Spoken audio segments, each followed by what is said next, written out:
So let's talk about AC circuits. The symbol for an AC power supply, so the AC power supply, is a circle with a squiggle in it. This represents sort of the oscillating nature of alternating current. And since it is oscillating back and forth, a sine or cosine wave generally is appropriate, and would just pick one and go with it. So we have V is equal to V sub naught cosine of omega t plus phi. This is a generic equation right here. Oftentimes for the power supply, instead of writing V sub naught, you'll use an epsilon cosine of omega t plus phi. I do want to point out that this lowercase v right here is versus the uppercase. Lowercase is the instantaneous value, so at a moment in time, and this is the maximum value, so or the amplitude since it's a wave. This is the angular frequency, and this is the phase shift. Because in a typical graph, you have a cosine wave looks like that and sort of repeats itself going back and forth, or a sine wave would start, the cosine wave would look like that, sine wave would look like something like that, hopefully drawn a little bit better. In reality, waves don't necessarily start that way. If I were doing an experiment, the fact that it would start out at the peak or start out right here would be incredibly unusual and highly suspicious. And so because this can shift one way or the other, that's what this phase shift is all about. More likely to show up experimentally than in a textbook problem, but who knows. Kirchhoff's rules still apply. So if I have a AC circuit with a resistor into it, I know that the voltage across here should be the same voltage as across here, positive or negative, depending upon which way I'm going. And to deal with it, the physicists came up with this idea of phasors. Now, there is another way of doing it. I've had students in the past who have brought in the complex number system, and that's perfectly fine if you know how to do it a different way. I'm just going to do the way of phasors. A phasor looks a lot like a vector. It has a definite length and it has a definite direction, but it is spinning around the axis. Matter of fact, it spins with an angular frequency of omega or an angular speed of omega. And if you need recollection about the relationship between angular speed and angular frequency, refer to your 251 or 151 notes, or the video on as such.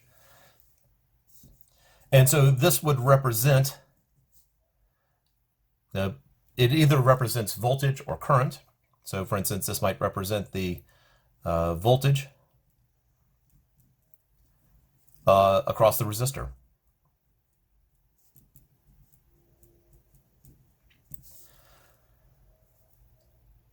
And as it goes spinning around the projection onto the horizontal axis, this would be the instantaneous value. So if this would represent V sub r, this would represent lowercase v sub r, so the instantaneous value here. So when the arrow is pointing this way, you're at the maximum value. When it's pointing this way, the value is 0. This is the negative of the maximum value, value is 0, and then repeats itself, which is typically why I use cosine, because cosine is the projection onto the horizontal axis on the unit circle. This is some angle theta here. Now, I know that whatever current is flowing out of the power supply flows across the resistor. If Kirchhoff's rules work, then I know the voltage across the power supply minus the voltage across the resistor should be equal to 0. If this is epsilon sub naught cosine of omega t plus phi, that's going to be equal to V sub r, which should be equal to I times R, and this is Ohm's law, the V equals IR. Also notice that I've dropped the delta here. Technically it's sort of understood, but when dealing with AC, the delta is just rarely ever used, and that's just one of those things. And so the current across the resistor would just be epsilon sub naught, so this is the current across the resistor, over the resistance times the cosine of omega t plus phi. In essence, what we're seeing here is that these two numbers are the same. In other words, the current across the resistor and the voltage across the resistor are in phase. And so when I draw my current phasor, it is going to be directly in line, I sub r, and then projection, this would be lowercase I sub r. So when dealing with AC power, that the current across the resistor is in phase with the voltage across the resistor. So I would draw those arrows on top of each other, and that would also be equal to epsilon sub 0, which equals V sub power supply. All right, so now let's take a look at the AC circuit with a capacitor. So I have some capacitance of C, and this is some AC power supply with the typical, the potential across the power supply is equal to some epsilon sub naught cosine of omega t plus phi. I know that the potential across the power supply minus the potential across the capacitor is equal to 0. So this becomes epsilon sub naught cosine omega t plus phi is equal to V sub C.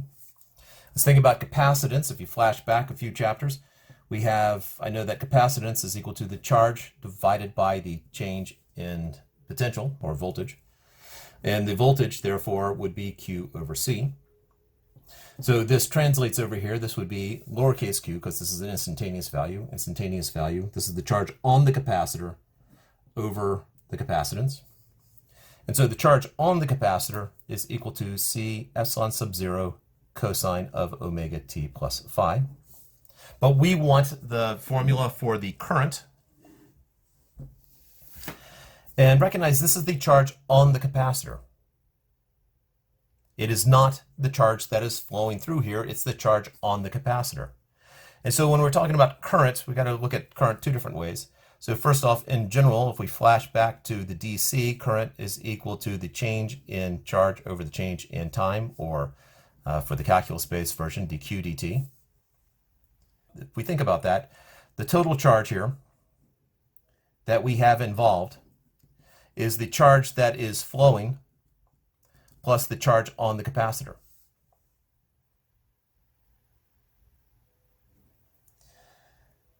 This is the part that creates current, and that's total charge. So as this increases, this will decrease. If the total charge is some constant amount, which it is, there's no, if the complete circuit, there's no place for the charge to go. So if I look at the change in charge over the change in time is equal to the change in charge that's flowing over the change in time, plus the change in the charge on the capacitor over the change in time. Well, that's 0 because the total charge stays the same. And so therefore the change in charge of the flow over the change in time is equal to the negative change in the charge on the capacitor over time. This is the charge on the capacitor. And so if current is the change in charge over the change in charge that's flowing, that's going to be equal to the negative change in the charge on the capacitor, because they're opposites, over the change in time. So now let's take the next step of how do you actually do this? Well, this is just the slope of that graph right there. So if we look at a cosine graph, that's a cosine graph. The slope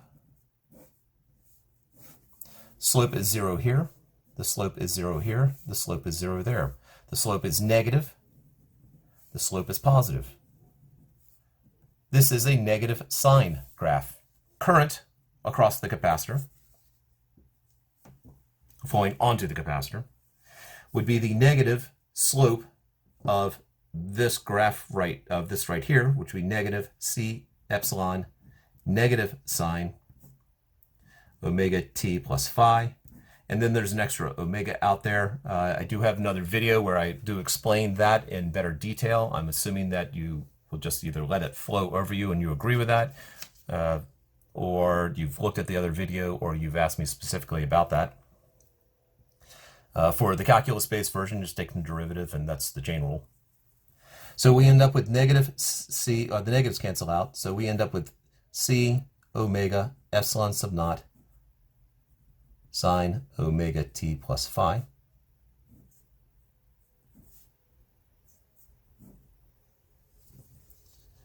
So if I plotted those two graphs, I have my cosine curve for the voltage. My voltage looks like this. That is so badly drawn. I'm assuming you drew it better than that. This is a sine curve, so this is the voltage across the capacitor. And this, don't worry about the amplitude. The amplitude is going to be different. It really depends on what those values are. That is the current across the capacitor, or onto the capacitor. And notice that the current, if we're going from left to right, the current leads by, well, basically a quarter of a cycle, or pi over 2 radians, or 90 degrees. So when we do the phasor diagram, if my voltage across the capacitor is there, which should be the same as the voltage across the power supply, these our phasors will rotate counterclockwise, and so this is my current for the capacitor. That is a 90-degree angle. So for a capacitor, the current comes before the potential. And I'm using the E here. This goes back to engineering. Some engineering textbooks will still use this E. It goes back to, they should have been using epsilon, which is for the EMF, which presumably we've talked about already. And writing an epsilon was a lot more difficult in early textbooks for the special fonts. And so they just ended up using an E. So this is the symbol for sort of voltage in this mnemonic, or in the memory trick here. So for a capacitor, the current comes first, comes before the voltage. In terms of doing slopes here, if you recall, cosine becomes negative sine, which becomes negative cosine. The slope, so the slope of negative sine is negative cosine, the slope of negative cosine would be sine, the slope of sine would be cosine, and it cycles through. That will come in handy in just a moment. So now let's take a look at an inductor. So I have my AC power supply. I have my inductor of some inductance L. I know V across the power supply minus V across the inductor equals 0. So V across the inductor is equal to epsilon sub naught cosine of omega t plus phi. I know that the voltage across an inductor is equal to negative L change in current over change in time. In other words, this would be equal to negative L delta I over delta T across the inductor. So from here, so delta I L over delta T is equal to epsilon sub naught, negative epsilon sub naught over L cosine omega t plus phi. So I'm trying to figure out for what will I take the slope to get cosine, or for the calculus space, di sub L dt is equal to negative epsilon sub naught over L cosine omega t plus phi. In other words, if I do an integral of this or the antiderivative of this, what do I get for I? Or for the non-calculus based, what is going to give me a slope of cosine? Well, sine will give me a slope of cosine. Or I can look at it from the point of view of what will give me a slope of negative cosine. Well, negative sine will give me a slope of negative cosine. So this means that the current across the inductor is going to be negative epsilon sub naught over L omega sine omega t plus phi. And I want to point out that omega, before, when we did the slope, the omega came out. Now we're doing the reverse of it, so we divide by omega instead of multiplying by omega. again, there are other videos out there which I've done, which go into more detail on that, but otherwise just sort of accept that. So if I plotted, I have this is the voltage across the inductor, because it's the cosine. This is a negative sign, so negative sign is down like this.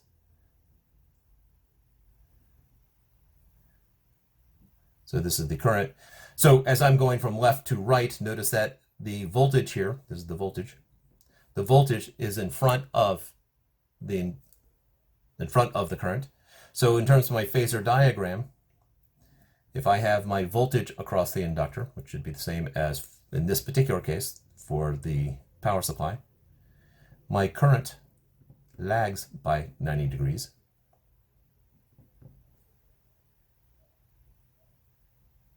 In other words, for an inductor, the voltage comes before the current. And so the memory trick that a student shared a couple years ago is that talked about Eli the Iceman. So for an inductor, voltage comes first, or the EMF comes first. For a capacitor, current comes first. So summarizing, for a resistor, current in phase with voltage. For a capacitor, current leads the voltage across the capacitor by 90 degrees. Sometimes the books will do it in the other point of view. The voltage lags the current by 90 degrees.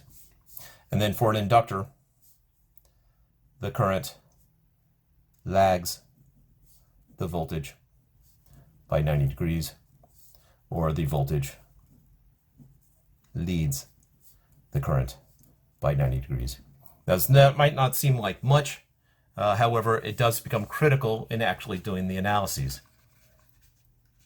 Now, there is one other bit that we need to do, and then we are going to come back to this page. There is a strong desire in physics to have some sort of set of rules here. I know that delta V equals IR for a DC circuit. For the resistance circuit, we had IR times R is equal to epsilon sub naught cosine omega t plus phi, or IR is equal to epsilon sub naught over R cosine of omega t plus phi. Probably should have started with that one. And that is just the magnitude of the current, so that's equal to the current across the resistor, the amplitude of the current. That's I sub R is equal to epsilon sub naught over R. In other words, the voltage across the resistor, and let's make it generalized. The voltage, the magnitude of the voltage across the resistor is equal to I times R. That's just Ohm's law. The delta is not there because of just the idiosyncrasies of the way it's notated. Capacitance, on the other hand, we had the current across the capacitor was C omega epsilon sub naught sine omega t plus phi. So in this particular example that I did with just a single power supply, this actually is the voltage across the capacitor. So this becomes, so that is the amplitude of my current. So my current across the capacitor is equal to C omega times the voltage across the capacitor. So the voltage across the capacitor is equal to I sub C over C omega. So if I let this thing called reactance, capacitive reactance,